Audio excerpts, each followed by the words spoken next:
vous blessez quelqu'un que vous aimez, involontairement. Et peut être que si vous regardez cette vidéo, c'est parce qu'au fond de vous, vous en êtes déjà convaincu.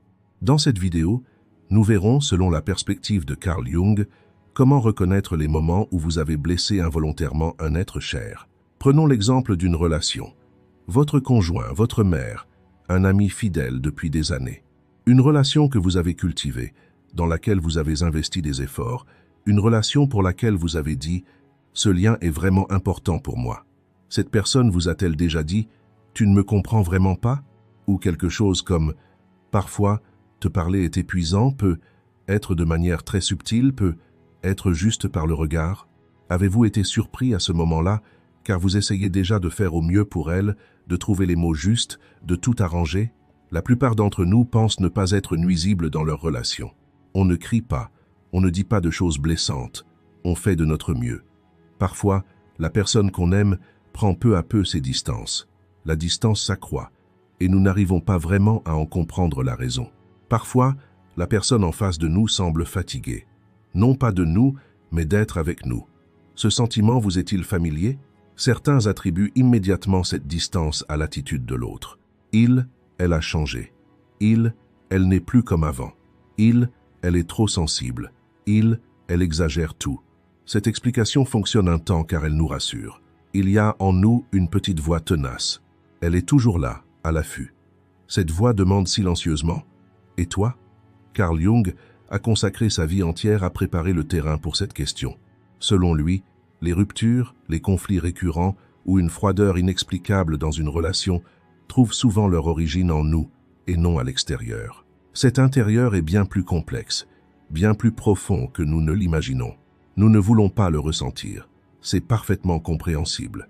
Se percevoir comme une personne nuisible est un sentiment très lourd à porter, car nous sommes bien intentionnés. Nous le savons, nous le croyons. Les bonnes intentions nous protègent comme un bouclier silencieux. Je ne l'ai pas fait exprès, donc je ne peux pas être tenu responsable, nous dit-on au fond de nous. Réfléchissez-y un instant. Une personne blessée dans un accident cesse-t-elle de souffrir en disant « le conducteur ne l'a pas fait exprès ». L'intention est importante, certes, mais l'impact l'est tout autant. Parfois, il est même bien plus important. Et souvent, nous nous concentrons sur nos intentions et oublions l'impact. Nous disons que nos intentions sont pures, que nous n'avons rien à nous reprocher. Pourtant, la personne en face de nous ressent quelque chose. Cette vidéo n'est pas une accusation. Nous n'avons aucune intention de vous juger ni de vous faire du mal, bien au contraire.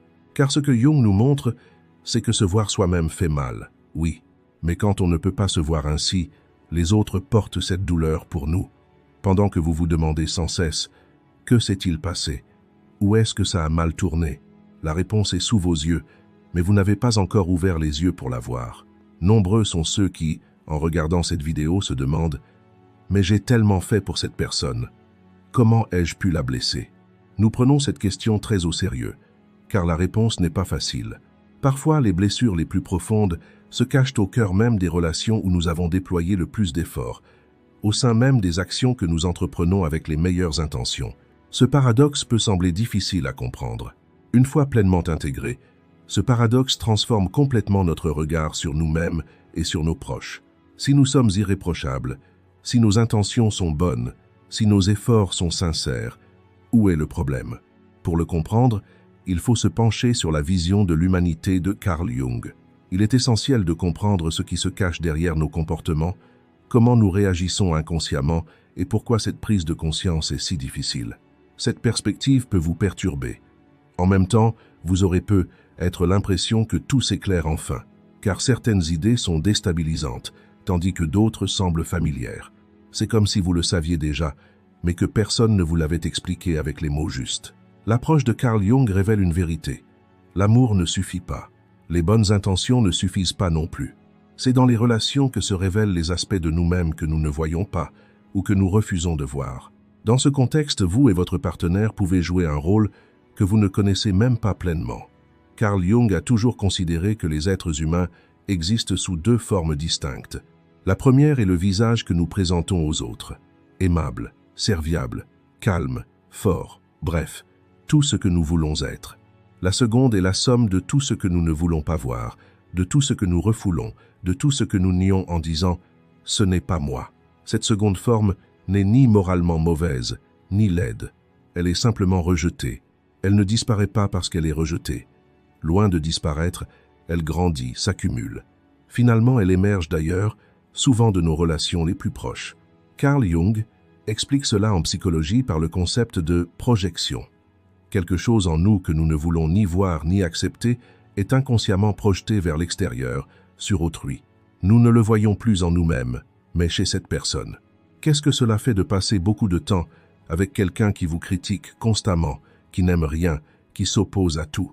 La plupart d'entre nous se sentent accablés par cette personne, comme si elle nous vidait de notre énergie. Carl Jung pose cette question.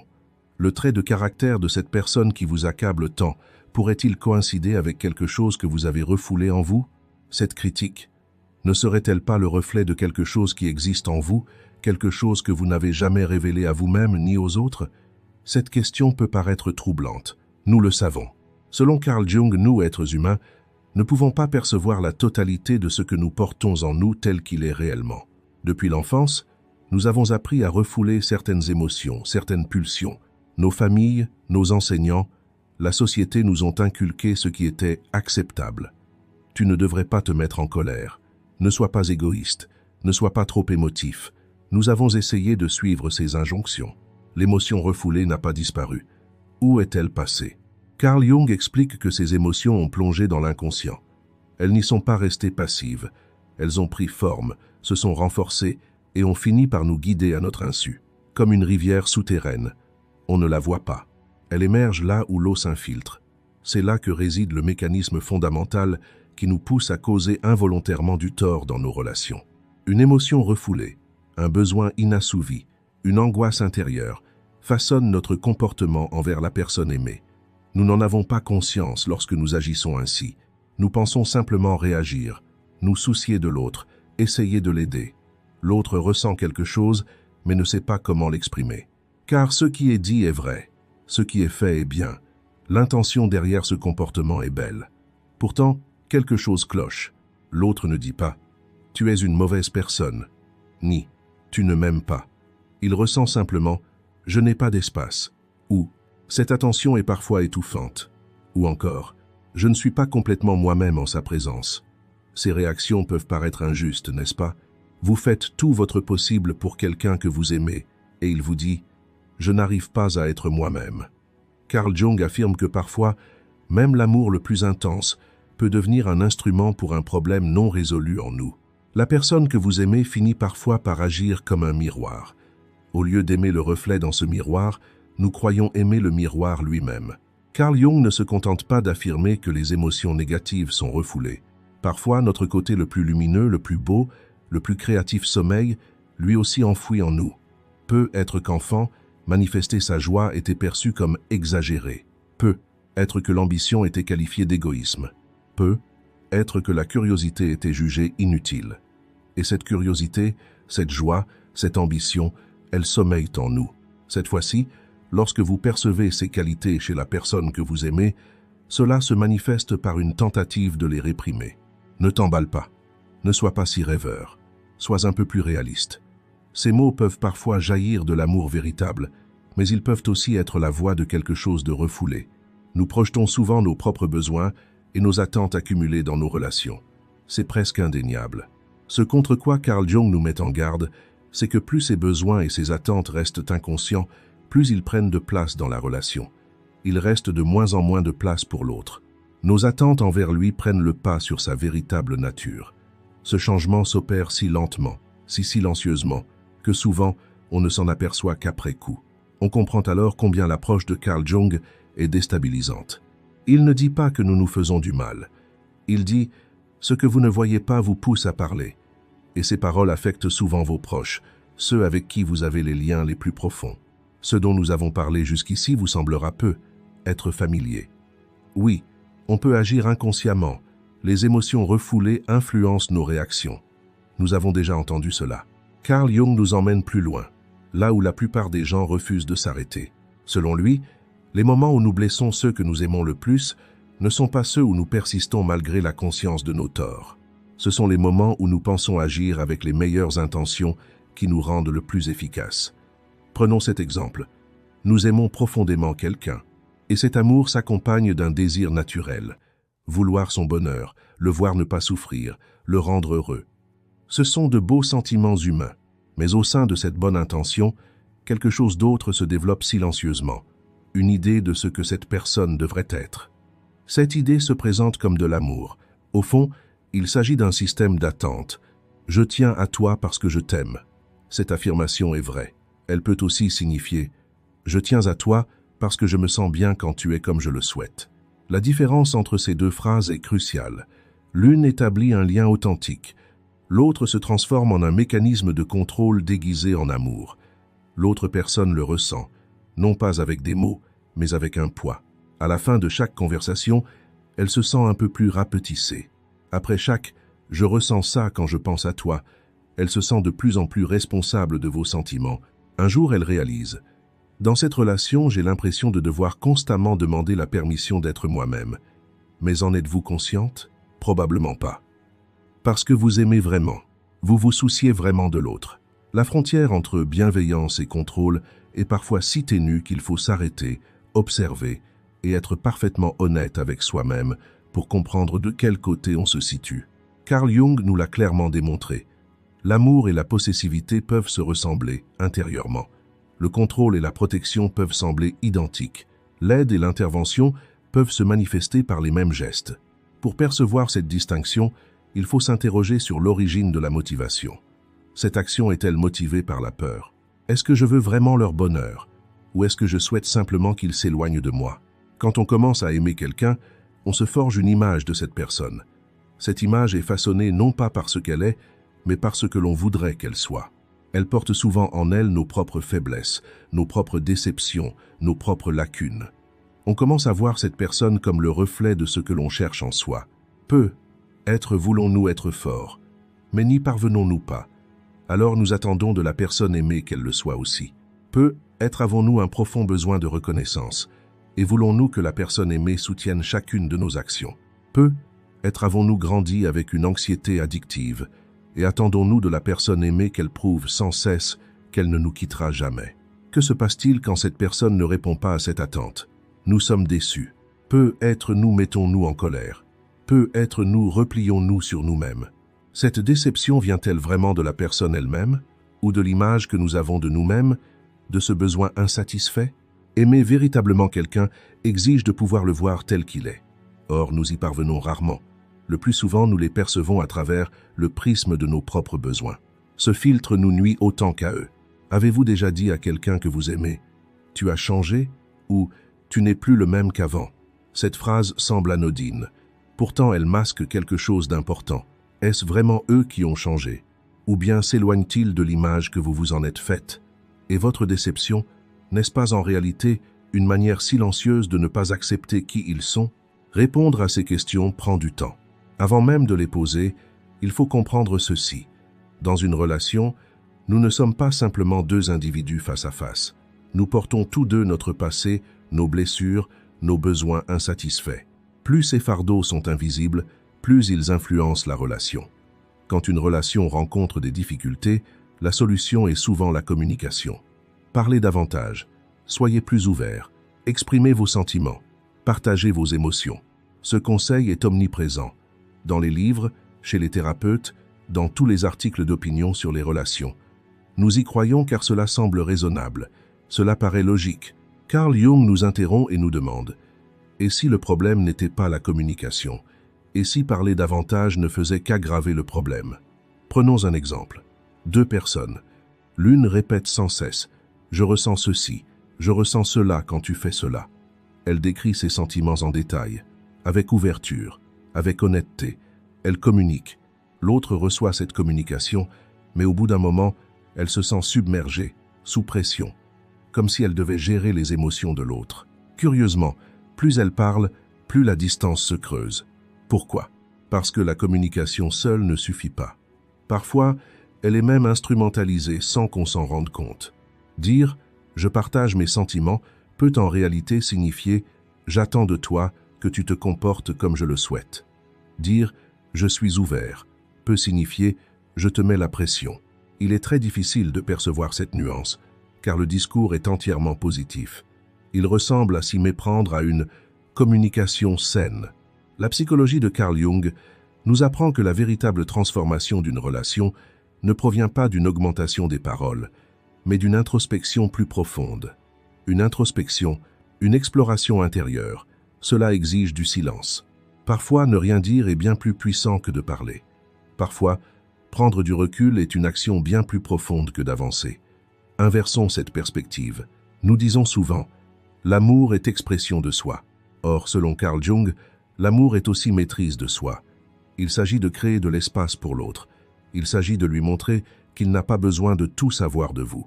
Créer cet espace signifie parfois se taire, parfois attendre, et parfois dire « je n'ai pas besoin de partager cela maintenant ». C'est un changement radical, car on nous enseigne exactement le contraire. Ne gardez pas tout pour vous, exprimez-vous. Ce conseil a sa valeur, nous ne le nions pas. Il y a une grande différence entre exprimer et se déverser. Souvent, nous ne percevons pas cette différence. Cette croyance que nous acceptons tous, mais que nous jugeons en réalité erronée. Mieux on connaît la personne qu'on aime, mieux on peut être aimé. Nous avons grandi avec cette croyance. Si l'on se connaît bien, on se comprend. Et si l'on se comprend, on peut s'aimer. Or, les travaux de Carl Jung remettent en question cette croyance. Car plus nous connaissons quelqu'un, moins nous le voyons vraiment. Comment ? Nous ne percevons plus cette personne dans son ensemble, mais à travers des catégories. Voilà le genre de personne qu'il, elle est. Voilà comment il, elle agit. Quand il, elle dit ceci, il, elle pense cela. Et ces catégories obscurcissent le véritable moi de la personne. Nous ne la voyons plus.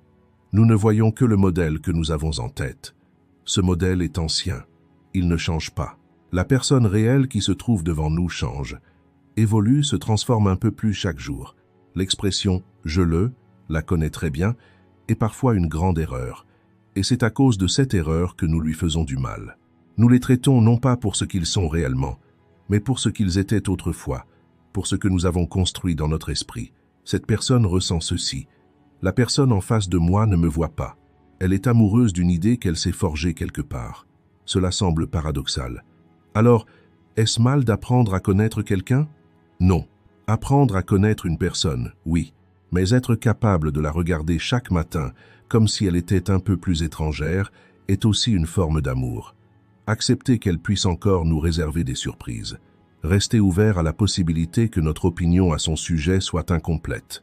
Selon Carl Jung, le mal le plus profond n'est pas causé par la haine, mais par une connaissance figée. Reconnaître cette connaissance nous amène à l'étape suivante. Si vous êtes arrivé jusqu'ici, vous devez ressentir quelque chose qui s'éveille en vous. Peut être un visage vous vient-il à l'esprit? Peut être un souvenir? Peut être vous êtes-vous dit « moi aussi je fais ça ». Ce sentiment, c'est celui que vous devez éprouver. Réfléchissez. Comment savoir si vous blessez les personnes que vous aimez?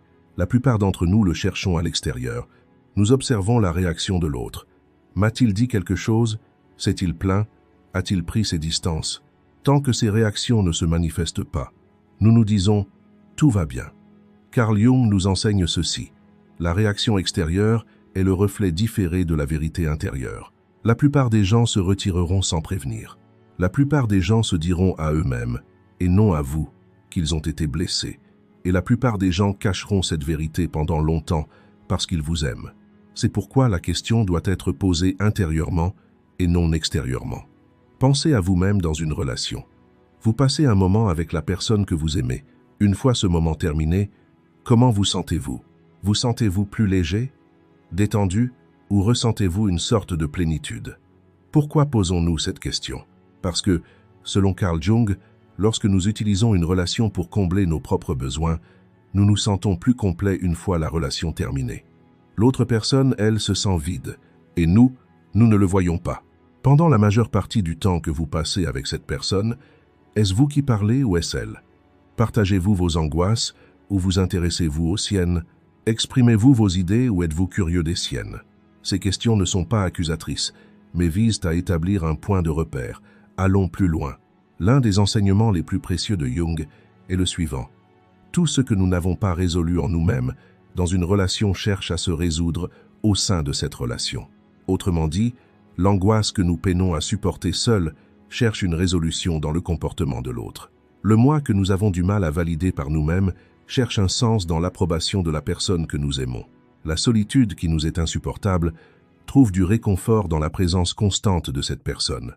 Cette quête de résolution se manifeste sous forme d'amour. Elle est profondément ressentie. Avec le temps, cela instrumentalise l'autre personne, la réduisant à un simple outil émotionnel, inconsciemment, pas consciemment. Cette personne le ressent, même si elle ne parvient pas à l'exprimer. À ce stade, soyez honnête avec vous-même et demandez-vous « Quelle difficulté éprouverais-je si cette personne n'était pas dans ma vie ?» Cette difficulté est-elle un désir sain ou le signe d'une incapacité à me débrouiller sans elle? Se poser cette question n'est pas un signe de faiblesse. Cette prise de conscience est la clé de l'humanité et non une façon de sauver la relation. Selon Carl Jung, l'amour mature est la capacité de voir l'autre indépendamment de nos propres besoins. C'est être capable de dissocier qui il est de nos attentes quant à ce que nous devrions être. C'est à la fois très simple et incroyablement difficile.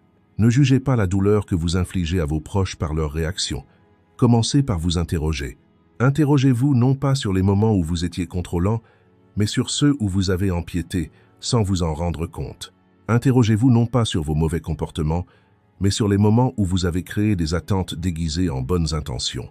Ne vous demandez pas quand vous avez aimé, mais plutôt quand vous avez comblé un besoin insatisfait sous couvert d'amour. Lorsque cette prise de conscience survient, elle vous invite à adopter une attitude, non pas une liste d'actions. Une attitude plus sereine, une attitude qui ouvre plus d'espace à vos proches, une attitude qui les perçoit moins comme une partie de vous-même. Cette attitude vous libère, vous et vos proches. C'est facile à dire, mais c'est un long chemin à parcourir. Ce cheminement commence par la prise de conscience. Chercher constamment à être meilleur. Dans une relation peut parfois dire à l'autre « Tu n'es pas assez bien comme tu es, je dois te changer ». Cela ne se dit pas, mais se ressent. Car une personne qui s'efforce constamment de s'améliorer contamine inconsciemment l'autre. C'est comme si l'endroit qu'il partage n'était jamais assez bien. Comme s'il devait constamment courir après quelque chose de plus avancé, de plus parfait, de plus mature. Cette course effrénée les épuise, vous aussi, et même la personne qui vous aime. Parfois s'arrêter, parfois simplement exister, parfois juste être assis ensemble sans chercher à arranger les choses, cela peut paraître insignifiant. Mais selon Carl Jung, c'est là que s'épanouit un véritable lien. Dans le silence, dans un instant, sans attente. Tout ce dont nous avons parlé jusqu'ici se résume à un seul point. Dans les relations que nous tissons avec ceux que nous aimons, nous ne nous montrons souvent pas tels que nous sommes, mais avec une certaine image. Celle que nous acceptons le mieux, celle où nous paraissons le plus fort, ou celle où nous souffrons le plus. Mais sous toutes ces apparences se cache une part de nous-mêmes jamais dévoilée, jamais pleinement acceptée. Et plus cette part d'ombre demeure, plus elle perturbe la relation. Carl Jung l'explique ainsi. Il faut se confronter à soi-même avant de pouvoir aimer autrui. Cette phrase peut paraître froide. Elle peut sembler un adage égoïste. D'abord soi, ensuite l'autre. Celui qui ne s'est pas confronté à lui-même ne peut voir la personne qu'il aime, car lorsqu'il la regarde, il voit son propre reflet. Il voit ses propres peurs, ses propres faiblesses, ses propres histoires inachevées. Cette confrontation n'est pas un événement ponctuel. On ne peut pas s'asseoir un jour et se dire « Ça y est, je me suis confronté à moi-même, c'est terminé ». C'est une petite pratique quotidienne, discrète. Faire une pause avant de parler pour se demander « Pourquoi est-ce que je dis cela ?» Avant de réagir, se demander « D'où vient cette réaction ?» Quand une personne que vous aimez vous dit quelque chose, l'écoutez-vous vraiment ou filtrez-vous ces paroles à travers votre propre récit? Ces questions peuvent paraître pesantes, mais elles sont supportables. Une fois que vous commencerez à les aborder, vous et votre entourage vous sentirez plus léger. Nous sommes arrivés jusqu'ici. Maintenant, nous voulons vous laisser à un point de réflexion. Sans réponse, sans solution. Juste une question. Tout au long de sa vie, Jung a invité les gens à une seule chose, se voir tels qu'ils sont. Il ne présentait pas cela comme un processus facile. Il ne le décrivait pas comme un chemin réconfortant. En fait, il disait « Ce chemin est étroit et dangereux, car se voir soi-même change tout. » L'idée que tout change est effrayante. Car lorsque certaines choses changent, certaines relations changent aussi. Et ce changement ne mène pas toujours à quelque chose de mieux.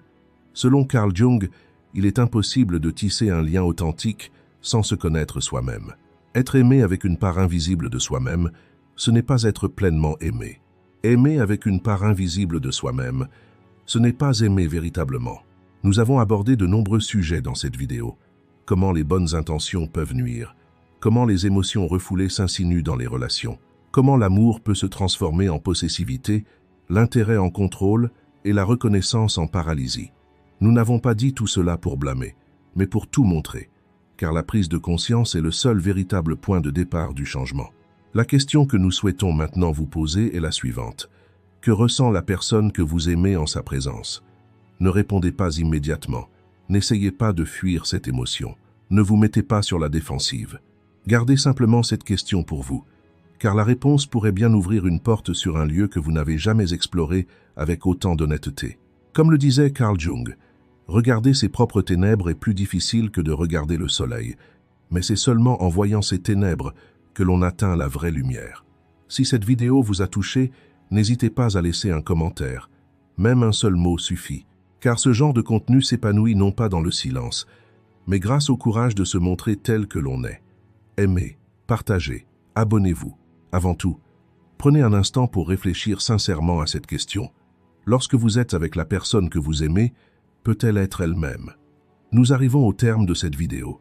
Si vous souhaitez nous soutenir, vous pouvez devenir membre de la chaîne en cliquant sur le bouton « Rejoindre ». Merci.